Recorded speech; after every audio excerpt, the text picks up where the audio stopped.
Hi everyone, welcome back to Cruise Smarts with Stacey.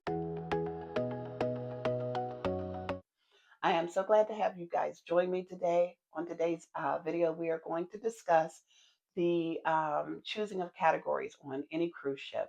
I know when I first started cruising, that was one of the things that was a little confusing to me, to be honest. I knew what sort of type of room that I wanted, but I was always kind of confused about what those categories mean. When I look on the ship's deck plan, that didn't help in much either because it was still very confusing, right? So we're going to jump right into how to help you identify not only what stateroom that you want to book for your next cruise, but also digging into which category makes the most sense for what it is that you are trying to achieve to get the most out of your cruise vacation. When I look at the various cruise lines, whether it's Carnival Cruise Line, whether it's Royal Caribbean, whether it's Disney, whether it's MSC, whether it's Norwegian, regardless of the cruise line, they use some sort of categorization to differentiate the different locations on the ship. Carnival has, for their interior, they have four A, B, C, and all the way through, G. So, and then for their balconies, they have again eight A, B, C, D, and so forth. And so, what do those mean? It doesn't just denote the type of cabin, because we all know the types of cabins. It's interior, ocean view, balcony, and suite. Those are the main four types of cabins you'll find on any cruise line, regardless of which one it is. Where they are is where that category spells out for you. Lower decks on most of the cruise lines typically house the interior rooms on decks one, two, three, those types of lower decks.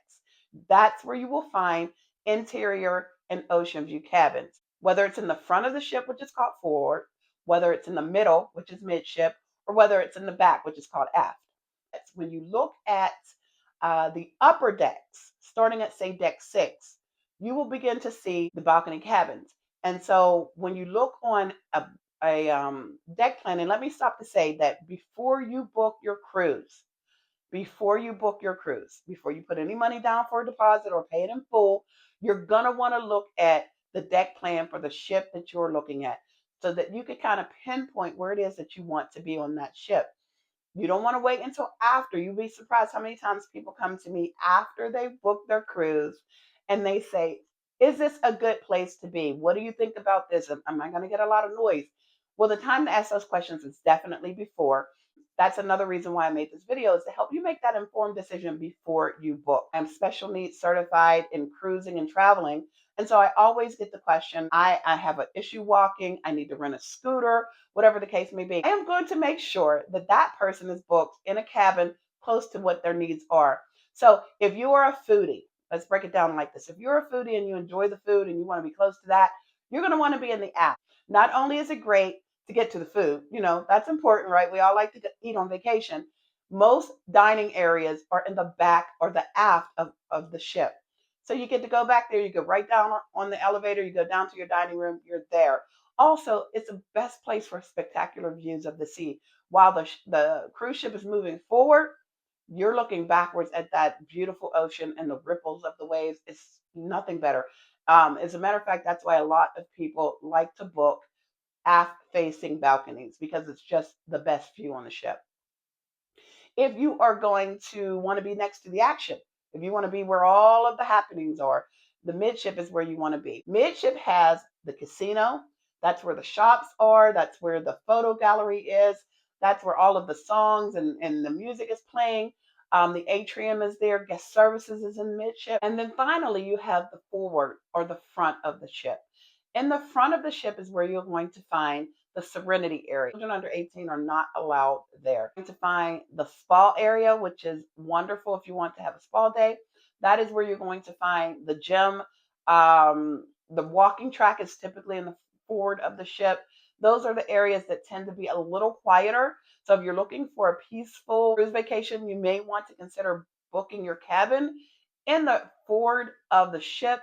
And then you can go always walk into the middle or the back of the ship and join the action. And then you go back to your nice quiet room. So another tip that I want to say, if you are someone who is sensitive to motion sickness, you're going to want to stay in that mid ship area.